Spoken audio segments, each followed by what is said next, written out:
Olá, pessoal, como vocês estão? Gente, o convidado de hoje são tantas histórias que se eu fosse você, ficava ligadinho aí, já chamava todo mundo para vir assistir. Porque ele tem cada história, histórias polêmicas, histórias engraçadas, histórias que a gente ri, que a gente chora. E eu sei que aqui vai ter muitas emoções. Então corre pra cá, vem com a gente. Por quê? O nosso convidado é advogado criminalista, já foi delegado, hoje ele é professor e também empreende no escritório e atleta. Então ele vai contar tudo pra gente aqui, professor Jorge Palma. É um prazer recebê-lo aqui no nosso podcast da Facite. E eu estou curiosíssima com tanto de coisa que a gente vai conversar aqui. O prazer é todo meu, uma alegria estar aqui hoje, muito gostoso mesmo, tem umas histórias para contar. Nós vamos falar de muita coisa divertida aqui hoje, muita coisa legal. Muito bom. A gente estava conversando aqui nos bastidores e ele contando aqui para mim que quando ele terminou o colégio, ele não queria fazer direito e nem pensava em ser professor, mas que o direito e a docência o escolheu. Então eu quero saber dessa história aí lá do interior de São Paulo, né? Como é que foi isso? Tenho que escolher um curso, tenho que estudar, minha mãe mandou, meu pai mandou, e aí, conta aí pra gente. Era bem isso mesmo, que eu sou da época que a gente obedecia pai e mãe, né? E aí terminou o colégio e todo mundo olhou pra mim e falou, e agora, você vai fazer o quê? Tem que estudar, tem que ver alguma coisa. E a família simples, não tinha condição de pegar, querer ir para fora e tal, eu tinha que escolher um dos cursos que tinha na cidade. Dos cursos que haviam na cidade, o único que despertou assim meu interesse era o grande curso da cidade. Direito sempre foi um grande curso, né?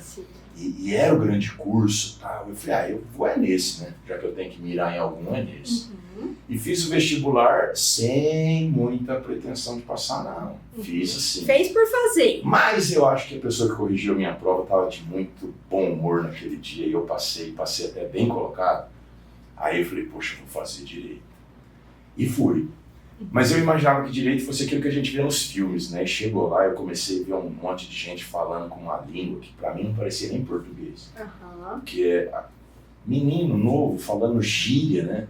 E chegava lá os professores utilizando o português culto e técnico. O livro que eu mais utilizei no primeiro ano foi o dicionário. Porque eu tinha que estar traduzindo para poder entender. E como meu pai pagou a matrícula, e da faculdade, da matrícula, ele me levou para o meu emprego, ele arrumou um emprego. Ah, então o senhor trabalhava e estudava. Aí ele falou assim, te vira. Agora, mensalidade, você já tem emprego. Você. E eu fiquei me achando chefão. Porque eu que bancava, e eu que mandava. O lugar que eu menos ficava era a sala de aula. A faculdade era anual. Final do semestre eu fui ver e eu estava em tudo. Vou fazer exame de tudo.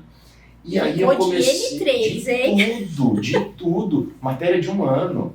E aí eu sofri o primeiro abalo econômico da minha vida. Porque eu falei, nossa, eu paguei mensalidade o ano inteiro e vou perder tudo. Não vou perder não, vou estudar. Vou tentar salvar algumas matérias. E aí eu descobri que eu era apaixonado pelo direito. Quando eu tive mesmo que estudar, eu percebi que eu gostava daquilo. E que aquilo tinha potencial para transformar a minha vida. Não tive problema em mais nenhum ano do curso. Nenhum. Porque mas aí, teve que levar um choque ali pra... E foi a melhor coisa que aconteceu. Para acordar, para despertar, para ver o potencial que o curso tinha. Dali para frente mudou o mindset, a mentalidade. E engraçado que o pessoal costumava ter dificuldade nos últimos anos do curso, que eram matérias mais complexas e exigentes. E eu não tive. Porque eu tive o choque lá no começo, despertei e já levei de uma maneira diferente. Tá certo. Então foi muito legal. E aí durante a faculdade toda o senhor ficou nesse ritmo de trabalhar e estudar? Ou teve algum momento que... O tempo todo. E isso não atrapalhou a sua formação? Curso noturno, trabalhava o dia todo, né? E depois à noite ia para a faculdade.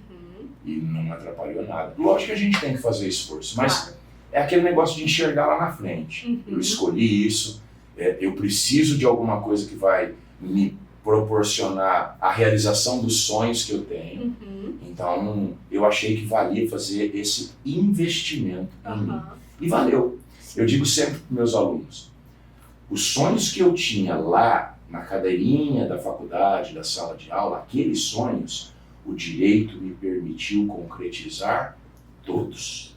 Alguns, inclusive, eu já pude concretizar várias vezes. Entrar numa concessionária, escolher um carro novo e comprar, né? Uma viagem, uma roupa bonita. Entrar no supermercado, que é um luxo, comprar o que quer sem ficar preocupado Com preço. se o dinheiro que tem na carteira vai dar conta de pagar. Então, assim, esse investimento no estudo, ele é fundamental para a gente poder viver uma vida assim mais confortável. Esses sonhos eu fui realizando todos. E que bom que o senhor teve um pai e uma mãe que te colocou na rédea curta, né? Porque eu acho que pior do que um pai ou uma mãe que é bravo é aqueles que não estão nem aí. Permissivo demais. Exatamente. Disciplina é fundamental, né? Porque a disciplina leva a gente a lugares onde a motivação não consegue chegar. A pessoa que vive só de motivação, porque a motivação é um estalo, né? Ela te põe em movimento, mas não te mantém em movimento. Do mesmo jeito que ela vem, ela desaparece. Dá aquele negócio, aquele tesão, dali a pouco desapareceu, e aí a pessoa para. E eu falo que só fracassa quem desiste. Quem persiste vai chegar o momento que vai acontecer. E a disciplina é que mantém a gente nesse foco, nesse movimento. É aquele negócio de falar, mas hoje eu estou cansado, mas eu tenho que ir. É importante, é meu futuro, é o futuro da minha família. A disciplina assume, entra em campo e faz o jogo acontecer. Aprende isso com eles. Isso é muito importante. E aí, professor, como que foi nessa caminhada? Aí veio o AB, aí depois o senhor escolheu, como é que foi? A parte criminalista também te escolheu? Ou como é que foi? Conta aí pra gente essa escolha, como que foi tudo isso? Eu sou uma das primeiras turmas a fazer exame de ordem, né? O exame de ordem estava começando naquela época, nem era esse exame nacional que tem hoje, era o estado. Interessante. E eu em São Paulo, que era o estado que tinha o exame de ordem mais rigoroso. E aí eu já tinha até familiares que tinham formado e que já tinham feito o exame várias vezes e não tinha passado e falaram assim para mim, fica tranquilo, você não vai passar no primeiro. Que a ajuda da família, dos parentes. A pessoa pensou assim, como eu não passei, não é ele que vai, né? Você não vai passar no primeiro. Mas persiste, você vai ver, uma hora vai. E eu tenho um negócio comigo que se você falar pra mim que eu não vou, aí eu vou. Não tem esse negócio de falar pra mim que eu não vou. E eu levantava 5 horas da manhã pra estudar, que eu falei, eu vou passar. Eu vou, porque eu vou fazer, eu vou esfregar, vou fazer engolir, como é que eu não vou? Não só passei. Na primeira vez. Do primeiro, só fiz um na vida. Não só passei, como até o momento em que encerrou aquele tipo de exame e passou a ser nacional, a minha nota permaneceu como a maior de toda aquela região do estado. Nunca ninguém tirou uma nota maior. De 100 pontos possíveis, eu fiz 93,9. De 100 pontos possíveis. Olha isso. Tanto ódio que eu estudava. Trabalhava, estudava e foi possível fazer isso tudo? Eu já tinha escritório. Olha aí. Eu saí da faculdade e eu montei um escritório e peguei 2 amigos que já eram formados e tinham AB para ficar comigo. Eu fazia as coisas e assinava. Eu era um tipo de estagiário, mas eu era o estagiário que era dono do escritório. Então já tinha essa mentalidade empreendedora. E aí eu fui fazer o exame de ordem e falei, não, agora, né? A gente ia para audiência e eu ia como estagiário, mas eu que conheci o processo. E eu ficava sussurrando a pergunta pro colega que era advogado. O juiz falava, doutor, eu sei que o senhor está fazendo isso, pode perguntar. Já deixava o senhor entrar ali. Eu sei que é você, pode perguntar. Eu era muito. Foi assim. E aí o senhor sempre quis ir para esse lado mesmo, criminalista, do advogado? O senhor teve algum momento que pensou em ser promotor, juiz, alguma dessa área que o pessoal vai? Eu fiz a faculdade para ser juiz. Sabe que meu sonho era ser juiz, né? Mas lá em casa a gente não podia.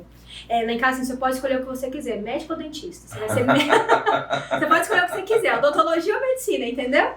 E aí acabou que eu me dei muito bem, fui feliz, mas eu acho lindo, eu tinha essa ilusão do juiz que chega com aquela roupa chique, que ele senta, um fala, outro fala, decide, acabou, tal. Na faculdade, até porque eu tive bons professores que eram magistrados, e isso colaborou para que eu tivesse essa identidade com eles, essa atração, esse fascínio. Eu achava que o sujeito que fosse juiz era um sujeito quase que perfeito. Porque ele que julga, ele tem que ser muito honesto, muito probo, muito disciplinado. E eu fiz a faculdade para ser um magistrado. Mas eu não sabia que a história da minha vida estava sendo escrita para me levar para um outro lado. Eu precisava trabalhar, então passei na OAB, comecei com a advocacia. E aí eu comecei a ver as mazelas. Eu comecei a ver que tem muitos juízes muito bons, mas tem uns que são muito ruins, cheios de vício, cheios de imperfeições, alguns até criminosos. E eu vi que a sociedade precisava de proteção, que as pessoas às vezes são massacradas pelo sistema, que tem gente que não tem mais esperança, que não tem a quem recorrer. E aí começou a surgir em mim essa identidade do advogado. Esse guerreiro que vem ajudar as pessoas, que devolve a esperança, que fala, não, vem cá, eu vou te proteger, tem jeito, nós vamos encarar. Que luta sozinho contra as forças do Estado, né? Que resgata a dignidade de alguém que estava perdida, um direito que estava sendo negligenciado, devolve a liberdade que foi injustamente subtraída. Às vezes a própria sociedade a condena, né? Hoje mais do que nunca, né? Hoje todo mundo é jurista. É verdade. Né? Brasileiro, no Brasil todo mundo é técnico de futebol e jurista. Verdade. Né? Aí eu fui vendo isso e foi me cativando. Depois da experiência que eu tive na polícia, aí eu saí com essa ideia. Não, eu vou ser advogado e vou me especializar nessa área criminal, porque eu gosto muito. É um lugar onde eu me sinto útil, onde eu posso ajudar e posso ajudar nas questões mais profundas da alma humana, da vida humana. Essa possibilidade de tocar a vida das pessoas de uma maneira positiva, de fazer algo bom por elas, é algo que me encanta. É por isso que eu acabei me tornando um advogado e professor. É isso aí. Mas também, qual seria o sentido da vida se você estudar tanto, trabalhar tanto, se for só pra você? Eu acho que não faz nenhum sentido. Então, assim, olha, gente, vocês observem que quando ele tá falando, eu não sei se a câmera tá pegando, mas chega o olho dele, brilha. Assim, nossa, saber que eu posso contribuir, que eu sou um guerreiro, que estou ali lutando em defesa, né, do cliente, de uma justiça que muitas vezes ela foi tirada ou nem foi ofertada. Que é o que às vezes a gente percebe. E aí o senhor estava me contando aqui nos bastidores, como foi esse negócio? O senhor virou delegado, foi chamado, nomeado, como que foi? Conta aí pra gente. Na época, isso foi lá em... Aí, antes de ser delegado, o senhor veio pro Tocantins, né? Aí veio pro Tocantins, tomou banho do Jacuba, tomando essa água e nunca mais foi embora. Não vai embora. Eu vim por um convite. Alguém que veio também lá de São Paulo, que estava aqui, precisava de uma pessoa para colocar no escritório, e não achava alguém que tivesse, na visão dele, essa ambição, essa competitividade. Ele achava que o pessoal... Tinha, né? Faculdade. E ele achava que o pessoal aqui, formado ali em Goiás, não sei o quê, chegava pra cá e ficava meio morno. Lá em São Paulo, a gente já nasce competitivo. Né? Muita gente. A gente já nasce cumprindo horário, competitivo. Se você não se esforçar, não se destacar, não vai. É muito competitivo lá. Então ele queria alguém de lá. E aí surgiu essa possibilidade. Eu nem sabia onde ficava no mapa. Eu confesso que eu catei o mapa e conforme foi subindo, eu fui ficando assustado. Falei, gente, é no Brasil essa tal de Araguaína? Olha isso. Aí eu achei. Eu falei, não, vou lá, vou pra ver. E eu vim e, a hora que eu pisei aqui, eu senti uma energia tão boa. Como se alguma coisa me dissesse, vem meu filho, que aqui é seu lugar. Você vai ficar aqui. Você vai fazer uma história bonita aqui. Voltei, peguei a esposa que estava grávida na época e vim embora. Falei, não, bora, é lá. E aqui a gente passou todo tipo de apuro, dificuldade, mas sempre batalhando para ficar. Aí, em 2000, o governo do estado resolveu fazer um concurso de oficiais especialistas na Polícia Militar. Era um oficial da Polícia Militar, mas que receberia atribuições para trabalhar na delegacia como delegado. Certo. Né? O senhor era da polícia. E eu fui e fiz concurso. Entrei como oficial e fui trabalhar na polícia Civil. Fui comandar uma delegacia aqui em Araguaína, o 4º Distrito Policial, que ficava ali próximo da rodoviária. Né? Sim. Tinha uma delegacia ali. E aí eu fui ser delegado. Trabalhei lá há alguns anos na polícia. Fiquei um tempo aí como policial. E aí, qual foi a experiência? O que o senhor... Foi muito interessante. Foi? Foi muito interessante porque foi a primeira vez que eu fui para o serviço público. Uhum. E eu cheguei no serviço público com mentalidade da iniciativa privada. Uhum. Altamente competitivo, cumpridor de horários, prazo e tudo mais. E no serviço público isso chama atenção e às vezes de uma maneira negativa, porque os colegas falam, esse cara tá querendo aparecer. Daqui a pouco eu vou ter que ficar fazendo isso também. Uhum. Então teve uma resistência. Eu queria ajudar. Uhum. E começou a aparecer um monte de gente na delegacia que não tinham problemas necessariamente criminais. Uhum. As pessoas iam lá para se orientar. E eu pensava assim, poxa, eu estou aqui. Isso aqui é uma repartição pública, paga pelo Estado. Essas pessoas estão precisando de atenção. Não havia defensoria pública estruturada no Estado do Tocantins. As pessoas não tinham onde recorrer. Aí elas iam na delegacia. E eu comecei a atender e orientar, porque eu tinha essa experiência de advogado, porque eu já tinha advogado há muito tempo. E eu comecei a atender. Aí o povo ficava doido. Doutor, o senhor é a Madre Teresa?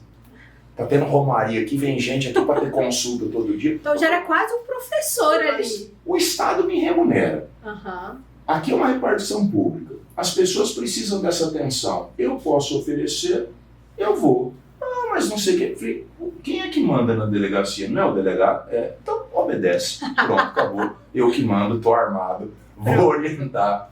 Então teve isso. E eu comecei a ver essa parte do crime, né? Uhum. A violência.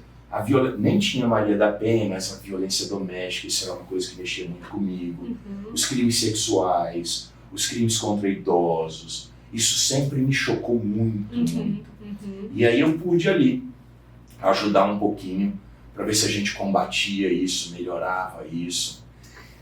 Imagina uma pessoa que teve um problema, foi vítima de um crime, ou alguém na família foi assassinado e tudo. Essa pessoa, ela tem uma sede de justiça. E aí eu me vi na condição de poder ajudar, de trazer esse mínimo de alívio para essas famílias. Então, foi uma experiência muito boa, muito gratificante. O senhor falou aí da Defensoria Pública. Eu só queria que o senhor pudesse falar para o pessoal que está assistindo, porque a gente assiste tem todo tipo de pessoas aqui que nos assistem. Tem os estudantes de direito, quem já é da área do direito, mas tem gente que é um cidadão comum e que não sabe o que a Defensoria Pública faz. Então, se o senhor já puder fazer esse parênteses, que a gente já ajuda, né? O que faz, onde que fica, como que, né? E às vezes até falar do NPJ também, o que faz os NPJs, porque muita gente não sabe, né? Isso. A justiça é um serviço que é prestado pelo Estado, mas é pago. Então, nós precisamos contratar advogado, pagar os honorários desse profissional, nós precisamos pagar custas para a justiça funcionar. Mas a Constituição assegura que aquelas pessoas que não têm condição de pagar têm direito ao que a gente chama de justiça gratuita. Então ela tem isenção de custas, de taxas, e o Estado é obrigado a fornecer para ela a orientação jurídica. A Defensoria Pública é o órgão que tem os profissionais do direito, eles são formados em direito, né, são profissionais de direito, fazem concurso para serem defensores, que vão atuar para as pessoas que não têm condição de pagar. Dá para imaginar que o volume de serviço lá é absurdo, porque no nosso país, infelizmente, a maioria das pessoas, né, não tem essa condição de pagar.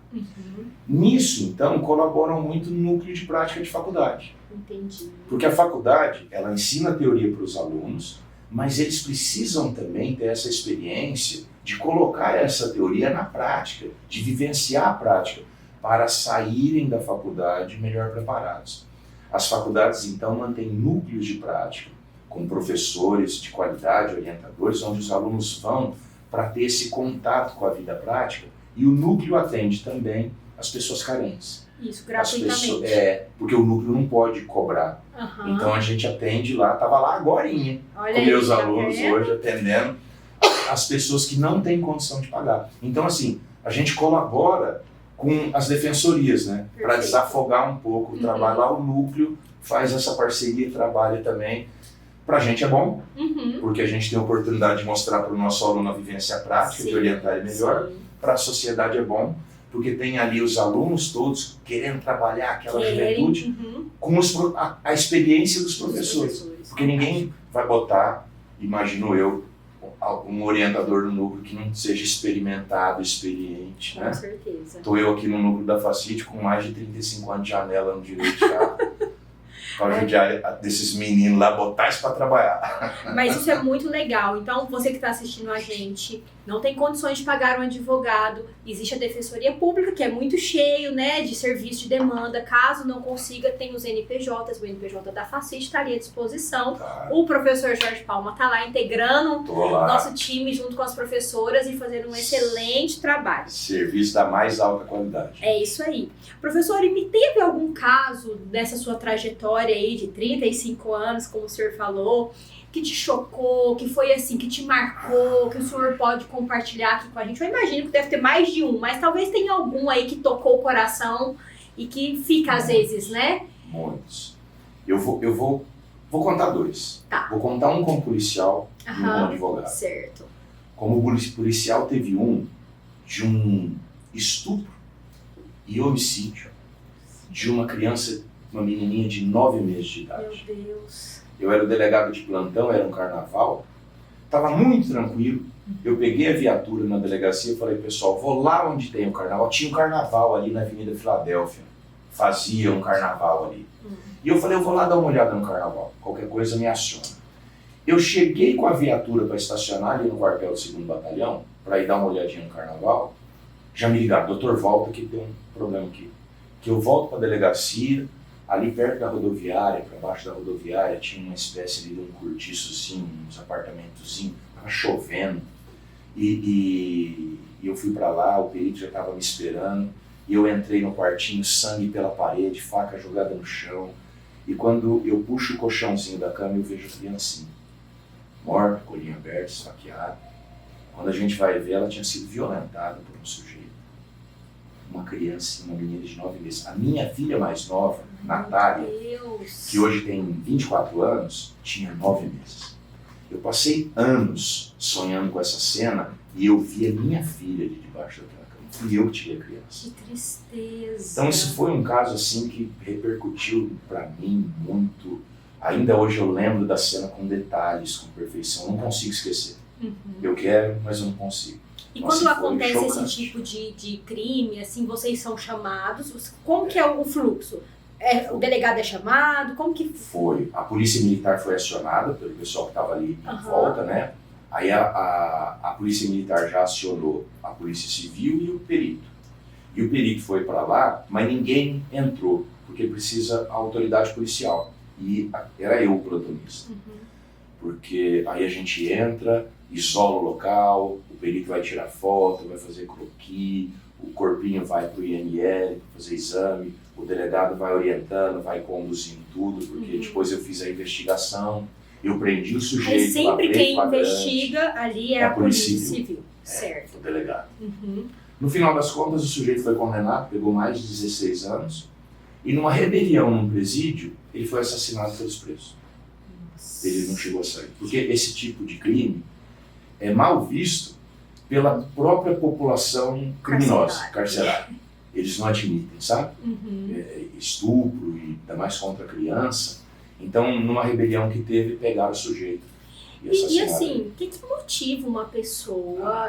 Porque é uma coisa... O que uma criança de 9 meses fez para alguém ter tanto ódio? Como que ela pode despertar algum interesse sexual, né? Porque não tem um corpo formado, não tem nada, é um negócio, né? Mas só a defesa do sujeito tentou até alegar durante o processo que ele tinha algum problema mental, mas a perícia comprovou que não tinha. Então ele estava consciente. Tanto que ele foi julgado como uma pessoa imputável, capaz de conduzir os seus próprios atos, tudo. Eu não consegui entender. Foi uma coisa que realmente me marcou muito, muito. E como que, assim, na vida real, você separa o delegado, o advogado, o Jorge? Como que é isso, assim, para quem está começando? Como que você faz essa... É bem difícil, sabe?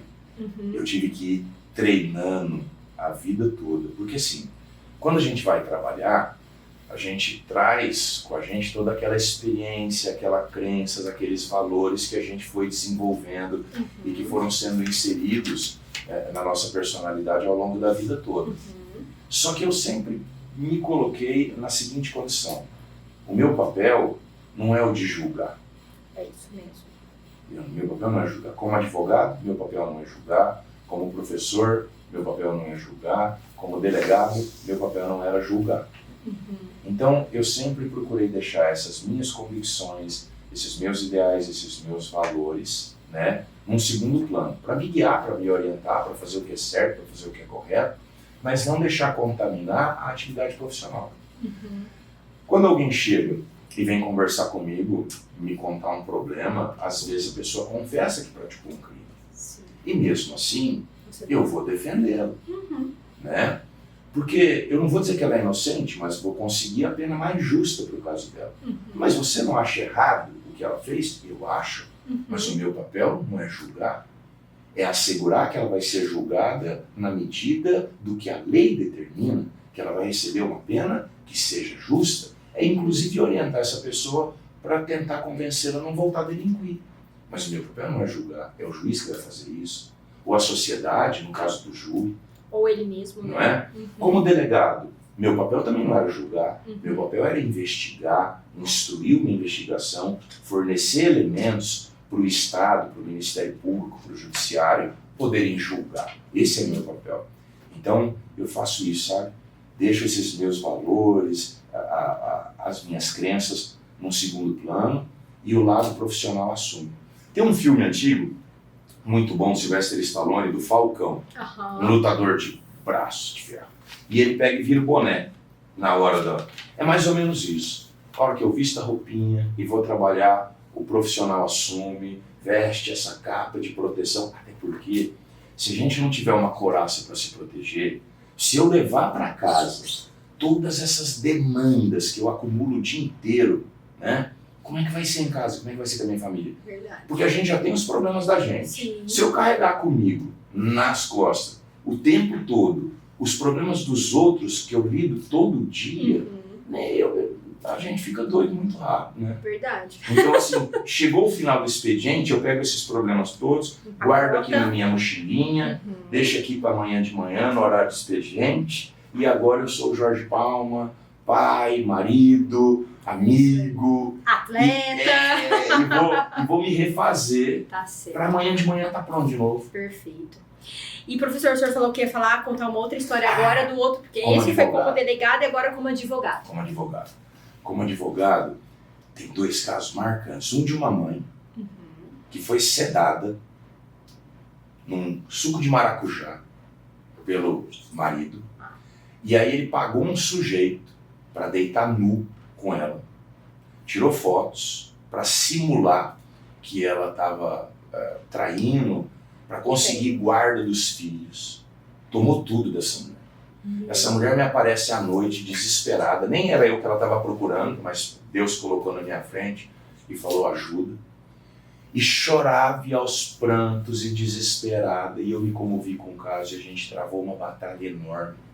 E eu consegui provar, com a ajuda de uma delegada que tinha aqui na época, nós já achamos o sujeito no Pará, ele recebeu R$50 para deitar pelado com a moça. Nossa. R$50. E nós conseguimos provar na justiça que aquela cena era fajuta, que não tinha nada daquilo.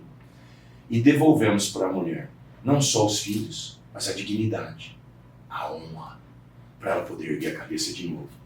E teve um caso de um pai, que foi acusado de ter violentado sexualmente a própria filha, de ter bulinado a própria filha, né? E desesperado, foi proibido de chegar perto da filha, de ver a filha, de ter contato.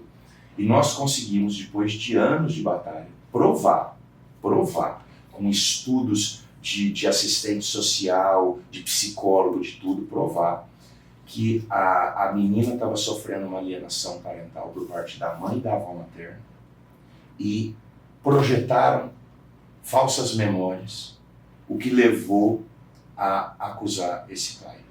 Uma médica e uma psicóloga foram ingênuas, foram manipuladas pela família, acabaram oferecendo laudos que depois não se sustentavam, né? Então foi uma briga muito longa, mas eu consegui devolver a dignidade para esse pai, porque você ser acusado de um crime de violência sexual contra a sua própria filha, uma criança. Então assim, Sabe, foram casos que marcaram a minha vida de uma tal maneira que eu posso dizer assim, ó, só por eles já valeu a pena viver. A minha vida já foi preenchida de significado. Se eu tivesse existido só para poder ajudar essas pessoas, sabe, já teria feito todo sentido a minha vida, né? E esses são só 2 dos casos mais graves, né, que me marcaram. Olha isso. É um curso tão bacana de direito que eu já pude ajudar tanta gente. Não, eu ia falar agora, porque quando vai falando do direito, né, eu tenho um pé no direito, então. Mas quando vai falando, eu vejo situações no sentido assim, que você não tem que saber só do processo da justiça, só da lei. Você tem que entender de pessoas. O senhor falou de médico, o senhor falou de psicólogo, o senhor falou de delegado, o senhor falou de tudo aqui. Eu já passei dias enfurnado em biblioteca de faculdade, estudando livros de medicina, para poder inquirir numa audiência um perito e para discutir, questionar e derrubar laudo médico. Eu já fui obrigado a estudar medicina, porque eu precisava questionar o laudo e eu precisava entender, saber se estava certo, se era daquele jeito, aquela nomenclatura. E eu fui ficar estudando para conseguir debater. Olha como é que é. Eu tive que ir debater com o perito no território dele e ganhar. Ganhar do sujeito que a vida inteira estudou aquilo. Eu tive que ir lá e mostrar, derrubar ele. Então, olha como é que é. E eu fui e estudei. Para ser um bom profissional, professor, advogado, mentor, escritor, eu já estudei psicologia, eu já estudei psiquiatria, eu já estudei neurociência, linguística. Então a gente pensa que você vai pegar e estudar só código, a Constituição. Pronto, nada disso. Se quiser ser grande, se quiser ser bom profissional, se quiser se destacar, se quiser fazer a diferença, deixar um legado, uma história, vai estudar para sempre e de tudo. É isso aí. De tudo. Viu que a educação tá em tudo, né? Vocês que estão assistindo, eles falam assim, pra ser grande você tem que estudar isso, estudar aquilo, estudar. Então a palavra estudar o tempo todo. Eu acho legal, e eu falo para os alunos, falei numa aula essa semana. O pessoal acha que sai da faculdade e fala assim, eu concluí meus estudos. Tu tá doido? Agora que vai começar a estudar, se quiser ser um profissional em qualquer área, vai ter que estudar a vida toda. Né? Isso mesmo. A professora é odontóloga. Não se usa hoje as mesmas técnicas que utilizava há 10, 15, 20 anos atrás. Não, de jeito nenhum. O sujeito que sair e parar, ele lá rapidamente vai se tornar obsoleto. Exatamente. Um dinossauro. A lei muda, a técnica muda, as ferramentas mudam, os insumos, os materiais as pessoas mudam. Né? Então, se a gente não acompanhar isso, a gente se torna, eu digo, a cada dia que você deixa de estudar, você é um dia mais burro do que todas as outras pessoas que estudaram. Isso aí. Então, é todo dia. A mochila está aí no carro. Mas, se tivesse aqui, eu ia mostrar que eu tenho sempre 3 ou 4 livros de assuntos diferentes. Né? Tenho do direito, tenho da neurociência, tenho um outro, né, de psicologia. Sempre que dá um tempinho, não tem, cata o livro e vai ler. Em vez de ficar pendurado só na rede social, né, vai instruir a mente. Isso aí. Porque a gente faz ginástica para o corpo, mas tem que fazer para a mente também. Verdade. E uma coisa que eu observo e a gente ouve falar, gente, não sei se vocês já viram o professor na rede social, já ouviram. Sempre o professor tá aí com alguma polêmica envolvida. Adoro. Gosta então a gente quer entender isso. E eu não sei se vocês estão observando, ele é um profissional do direito, mas ele usa brinco, tem tatuagem, né? Que ele não tá mostrando agora, mas tem, vira e mexe, tá na rede social aí, mostrando o abdômen trincado, né? Conquista. A grande conquista. Só que isso, para o profissional do direito, é algo chocante, porque eu vejo que ainda tem um tabu muito grande das propagandas, do advogado que quer aparecer demais. E eu queria que o senhor comentasse isso pra gente, como que é isso, como que no meio jurídico, como que foi essa ruptura, né? E como que hoje o senhor olha para esse mercado, né, para poder orientar também os meninos até que ponto a gente pode ir, não vai, porque a gente vê que tem esse, né, mas a OAB não permite que eu faça isso. E aí, eu queria que o senhor comentasse isso pra gente. É lógico que a gente pode muito, mas não pode tudo. Mas eu me lembro sempre de uma coisa que a minha mãe falava, né? A minha mãe, na sua sabedoria, ela dizia assim, filho, não te fiz para ser mais um. Muito difícil para ser mais um. Onde você for, chega chegando com tudo. Não seja mais um apagadinho, não. Eu isso na minha mente. Qualquer coisa que eu for fazer, eu vou fazer com paixão, com vontade, com amor. Ou coloca tudo, ou nem me dou o trabalho. Se for para fazer qualquer coisa, mais ou menos, meia boca, eu fico em casa, né? Assistindo televisão, vai ver Netflix. Né? Se for para fazer, então vai estudar, estuda de verdade. Vai trabalhar, faz com gosto, com vontade, com garra, entrega o seu melhor. Eu não me passa pela cabeça entrar numa sala de aula e dar uma aulinha mais ou menos. Toda aula eu venho para fazer um show, porque quem está lá esperando merece o melhor que eu tenho para oferecer. É isso. Não, se eu vou fazer, é com tudo. E eu levo a minha vida assim. Em determinado momento, e eu fui colocar brinco e fazer tatuagem, por influência da mãe das minhas filhas, minha esposa, das minhas filhas, né? E isso já depois dos 30 anos, então eu já tinha uma cabeça mais madura, mais experiente, até porque esse tipo de atividade que eu exerço no direito, como a gente lida muito com o problema dos outros, isso força um amadurecimento precoce. Então a gente tem que amadurecer, porque você vive os seus problemas e os dos outros. Você aprende muito com a vida dos outros também. Acredito. E aí eu falei, por que não? E fiz. E aí quando eu vi que aquilo chocava, que as pessoas estranhavam, eu falei, agora que eu vou fazer mais. Eu vou fazer. Gosta da polêmica mesmo. Eu sempre escolhi tatuagens que representam alguma coisa pra mim, que sejam de bom gosto, mas eu tenho pelo corpo todo. E tenho brinco. E isso chocou muito. Eu acho que eu fui o primeiro advogado aqui na região a colocar um brinco, com certeza fui, e fazer tatuagem. E de ostentar isso. Porque eu fazia questão, eu ia pra audiência e o brinco ficava. Né? E alguém já pediu pro senhor tirar? Algum cliente, algum juiz? Como foi? Nunca. Já chegaram a perguntar. Oi, esse brinco aí, essa tatuagem, tu gostou? Bonito, né? Quer que eu te diga onde é que acha? Não. Uma vez me fizeram uma pergunta, professor. Uma vez me fizeram uma pergunta se para entrar numa determinada sociedade, se eu aceitaria tirar o brinco. Como se isso fosse uma condição. Me perguntaram, não me exigiram não, mas me perguntaram. Para entrar aqui, se for condição você tirar o brinco, você tira? Eu falei, não. Mas você não quer? Quero. Mas eu não quero para a minha vida nada que vá tirar a minha liberdade de decidir sozinho. A liberdade é valiosa demais. Eu não troco ela por nada. Eu posso até tirar se eu sentir vontade. Se eu sentir que isso vai fazer algum sentido, alguém vai se sentir melhor, eu posso até, mas por uma decisão minha. Porque eu sou livre. Ninguém vai me obrigar a fazer isso. Eu não troco essa minha liberdade.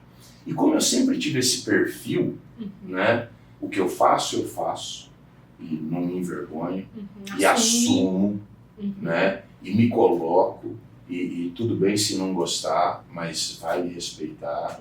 Então eu nunca tive problema. Acho que, eu digo também, autoridade, força, é uma coisa que a gente, não adianta gritar, a gente transpira. Quanto mais a gente estuda, quanto mais a gente se prepara, quanto mais a gente caminha no rumo da retidão, né? Parece que a gente vai criando uma energia em volta da gente. E as pessoas olham aquilo e já, não vou, se ele está fazendo, né? Tem um ditadozinho antigo que diz assim, que a formiga sabe a folha que corta. Verdade. Né? E eu sempre soube me colocar. Eu nunca tive problema, mas que muita... Eu chegava na sala de audiência e o juiz olhava assim, aí fazia assim, e eu morria de rir. Fala, doutor, o senhor gostou? Eu tenho outros lá em casa diferentes, eu posso trocar. E os clientes, eles nunca assim olharam diferente, acharam, alguém já fez algum comentário nesse sentido? Olha, quem não conhecia, às vezes quando chegava, olhava e falava, mas esse aqui é aquele advogado que me recomendaram, que disseram que é assim bom, o cara tem tatuagem, brinco. Eu já usei cabelo comprido julga, né? E tiarinha. Ficava pior ainda. Imagina só de cabelo comprido e tiarinha. Só que aí quando começa a conversar, é o que eu falei, né? A gente transmite essa energia, exala essa energia, e aí o cara começa a olhar e falar, opa, não vou julgar assim não. Não vou julgar pelo brinco, pela tatuagem. Eu tive até um caso muito interessante de um senhor de idade, que eu encontrei, ele estava com uma menininha, acho que uma neta, numa banca de revista. Eu estava com a minha filha no final de semana, estava de calção, camiseta, e ele olhou e começou a criticar, em alto e bom som, mostrando para a menina, olha isso aí que absurdo, a pessoa faz isso com o corpo, olha como é que fica horroroso, você não pode fazer isso com o corpo, fica não sei o quê. Eu falei, nossa, o senhor está falando comigo? Que deselegante. O senhor quer criticar, quer falar, mas fala baixo pelo menos, eu estou ouvindo a crítica. Não, mas não se ofenda não, mas é que isso é horroroso, não sei o quê. Pela minha experiência, ele era um defensor público aposentado. Só pessoas de má índole fazem isso. Eu falei, pô, o senhor se engana. Eu sou advogado, eu conheço o senhor, eu sou professor universitário, autor de livro, estudei minha vida inteira, já fui delegado. E o senhor está aí, né? E aquilo me machucou um pouquinho. Um ano depois eu encontro esse senhor numa pós-graduação onde eu ia lecionar. Sabendo que ele estava lá, no primeiro encontro da pós-graduação, eu cobri as tatuagens. E dei uma aula. A aula. Nós passamos um sábado estudando de manhã, à tarde, à noite, a aula. Para as aulas de domingo, eu fui de camiseta, com a tatuagem de fora. Já não fez a menor diferença para ele. Olha aí. Ele foi meu parceirão, fez mais outra pós em que eu lecionava depois. E trocava ideia e mandava mensagem. Esse é meu professor, esse cara sabe, não sei o quê. Ele já não enxergava mais a tatuagem. Porque aí ele já via a alma do Jorge Paulo. Então, eu gosto de romper esses preconceitos, essas barreiras. Esses paradigmas. De ensinar para as pessoas que não é por aí. As pessoas são... A aparência é relevante, é importante, a gente tem que se cuidar e tudo mais, mas o ser humano é mais que isso, né? Já fica essa mensagem muito forte aqui para nós, porque nós somos juízes naturais, né? O ser humano, e com a rede social ganhou mais força ainda. Todo mundo quer julgar todo mundo, já olha uma pessoa de tatuagem. Eu falo porque no meio jurídico as pessoas falam são muito conservadoras. Né? E aí eu tenho uma opinião, mas é pessoal, que assim, se a gente também não mudar, até no meio jurídico, claro que não é perder a ordem, sim, mas é no sentido de você mudar o jeito de fazer. Esses dias eu vi um vídeo, um juiz tão duro, né? Falando numa linguagem engraçada com a... Que faz um sucesso. Que faz o maior sucesso. Isso. Porque a gente que é um cidadão comum, que não entende da linguagem, esses dias a gente recebeu um veredicto aí do juiz, alguma coisa, aí a nossa advogada, a doutora Bruna, nós ganhamos. Eu li, eu não entendi nada, se a gente ganhou, se a gente perdeu, o que estava escrito ali, é para arquivar o processo. Só que não estava escrito isso. Não podia falar de um jeito que a gente entendesse. E é isso que talvez fica tão distante a justiça do cidadão que precisa tanto dessa justiça. Eu ensino isso para os meus alunos, sabe? E já tenho... estagiários, advogados que trabalham comigo tudo, e eles falam que é muito divertido me ver conversando com as pessoas, porque eu ajusto o meu discurso segundo a qualidade do meu interlocutor. Então, nós aqui estamos falando no podcast, uma linguagem descontraída e tudo mais. Se eu vou para uma audiência, eu ajusto o meu discurso, o meu vocabulário para aquele ambiente. Se eu vou conversar com alguém que está preso, eu converso com ele e falo, e aí, tu caiu por quê, doido? Maluco, velho, a casa caiu mesmo. Mas tu também, bocozão, doido. Tu me faz umas geladas dessa. Que presepada, maluco, que latada. Então, eu sempre consigo me comunicar, porque eu acho que a responsabilidade é minha. Se eu quero ser bem compreendido, eu tenho que dominar essa linguagem. Por isso eu fui estudar linguagem. Eu tenho que saber me comunicar. Eu agora há pouco dizia no núcleo para os alunos que vão fazer uma petição. A responsabilidade de ser bem compreendido é sua. Escreva de uma maneira que o seu leitor consiga compreender exatamente a mensagem que você deseja transmitir. Exato. Isso funciona quando eu vou escrever, isso funciona quando eu vou falar. Então, assim, tem que ajustar. A gente tem que ser maleável, tem que ser flexível. Não adianta ser extremamente duro. Faço muita audiência, fiz a vida toda por causa da profissão. o juiz preside a audiência. Eu já fiz audiência com juízes que são extremamente simpáticos, acessíveis. Chega lá o senhorzinho, ô, seu Antônio, o senhor tá com esse chapelão aí lá fora, tá calor, né? Mas aqui não precisa não, doido. Olha o ar-condicionado, tira esse chapelão, bota aí do lado. O senhor tá bem aí? Como é que é o nome do senhor mesmo? A audiência transcorre num ambiente tão gostoso, leve. Esses dias eu fiz uma audiência com um juiz que é tenso, travado, autoritário. A equipe dele já morre de medo. Todo mundo fica ali travado, não tem uma conversinha paralela, não tem nada, porque qualquer coisa... Então assim, por que tornar esse ambiente assim pesado? Por que? Se a gente pode, né? Uma vez eu ouvi que comunicação não é o que a gente fala, é o que o outro entende. Exato. Então, isso para mim foi fundamental, porque a gente percebe que a comunicação, ela é importante em tudo. Então, numa instituição, numa empresa, num relacionamento, ela é o oxigênio de qualquer relação, né? Seja trabalhista, seja, né, conjugal, seja no colega de trabalho. Se não tem uma boa comunicação, nada flui. Nada.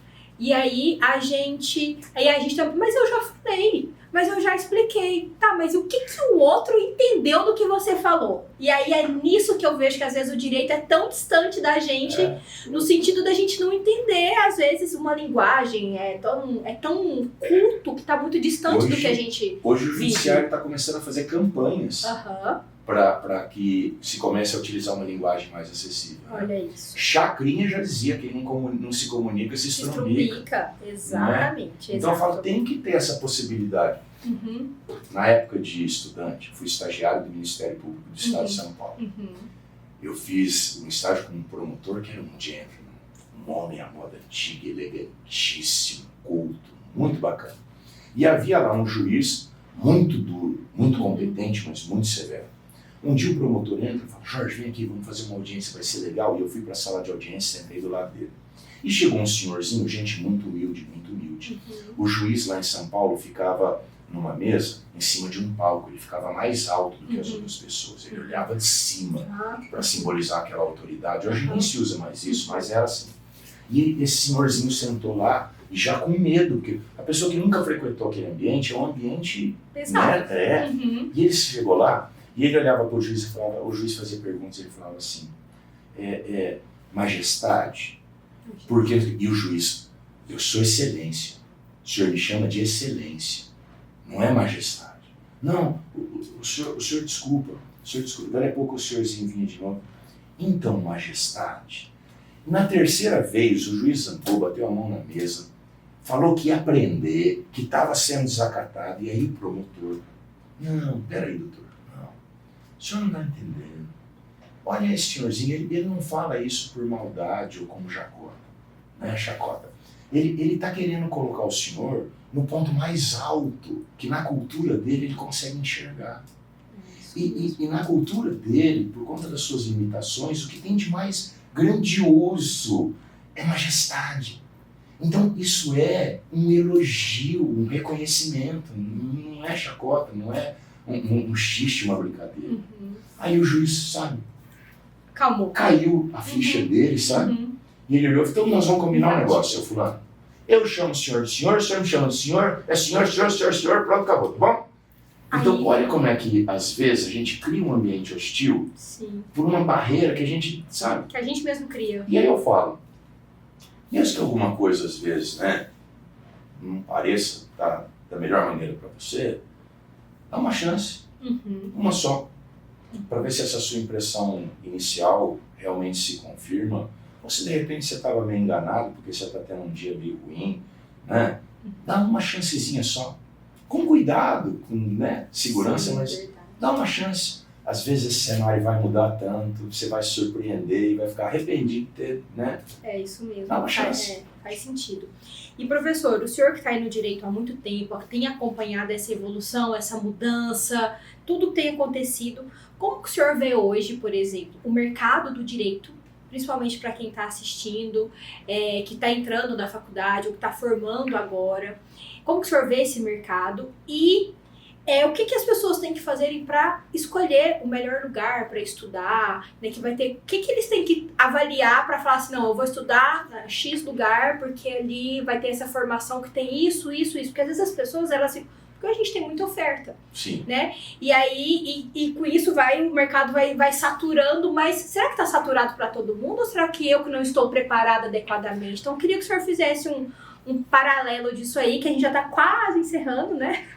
As pessoas costumam ter medo do direito de fazer, porque se tornou pública a informação de que o Brasil sozinho ele tem mais do dobro do curso de direito do que todos os outros países do mundo juntos. Então aqui a gente tem realmente muitas faculdades, temos muitos profissionais, somos muitos advogados, muitos bacharéis. As pessoas têm medo porque tem que fazer o exame de ordem. Mas olha só, para quem se dedica, para quem faz as coisas com vontade, para quem faz com seriedade, não vai faltar oportunidade, não vai faltar trabalho. Porque a questão vai fazer, faz bem feito. Se dedica, se destaca. Se eu fizer um bom curso, se eu estudar direitinho, se eu me dedicar, eu vou passar no exame de ordem. Não tem por que não passar. O exame de ordem é um curso de suficiência, não de excelência. É para provar que sabe o mínimo necessário. Então, se eu me dediquei em 5 anos de curso, eu vou passar. Eu vou. E depois eu vou para o mercado de trabalho, e embora todo começo seja difícil, em toda área, em toda profissão, né? Se eu me dedico, se eu sou responsável, se eu sou honesto, se eu sou batalhador, se eu sou estudioso, se eu sou atencioso, se eu me entrego de verdade no que eu estou fazendo, esse reconhecimento vai vir. Eu costumo dizer que o universo é uma força cósmica que responde de acordo com o que a gente oferece para ele. Se eu me entrego com vontade, com paixão, o universo percebe que eu estou fazendo isso e ele vai me retribuir para que eu possa fazer mais. Então assim, não tenha medo, escolhe, é isso, vai e faz, se joga, se entrega. Eu disse ontem para meus alunos, tudo que eu tenho foi o direito que me deu. Mas primeiro eu me entrego para o direito. Primeiro eu me entreguei, de corpo, alma, coração. Eu disse, pega, sou seu, faz o que quiser comigo, me entreguei. A minha vida é sua. Eu vou me dedicar a você. Você é a grande paixão, o grande amor da minha vida. Estou aqui. Somos nós dois contra o mundo. Quando o universo percebeu que era isso, ele começou a conspirar a meu favor. E nunca faltou. Desde então, nunca faltou aquele dinheirinho para pagar o boleto, para pôr o combustível no carro, entendeu? Para fazer a compra no mercado, para manter a família alimentada, satisfeita. Nunca. Perfeito. Porque eu me entrego para o universo. Então, ou seja, o segredo é esse. Faz de corpo, de alma, de coração, faz com vontade. Agora, a professora falou sobre curso, né? Investiga. Vê o que essa faculdade oferece. Qual a estrutura? Ela me dá a oportunidade para eu crescer? Ela colocou aqui bons profissionais que vão poder dividir comigo a experiência que eles acumularam? Olha isso.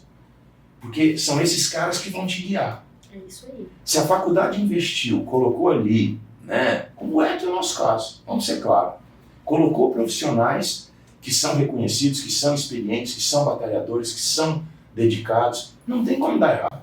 Porque eles vão ser assim na sala de aula também. E essa é a experiência que eles vão transmitir. E o aluno que vem para cá, ele vai beber nessa fonte. E é daqui para frente que ele vai, não vai dar marcha ré. Então assim, olha isso. Eu vou pagar para me ensinarem, mas quem é que vai estar lá para me ensinar? É alguém que realmente tem alguma coisa de valor para me passar? Porque na vida eu também aprendi isso. Quer ser grande? Anda com gente grande. Escolhe a sua companhia. É isso aí. Porque assim, é dessa energia que você vai estar embebido, é ela que vai te impulsionar. Se eu ando com gente ruim, com gente torta, com gente fraca, é isso que eu vou ser. Então eu procuro sempre pessoas que estão além, que é para me inspirarem, para me levar para lá também. E se de repente aquele momento chegou, a coisa parou, vai para outro canto, melhor ainda, né? Seja o burro no meio dos inteligentes. É isso aí.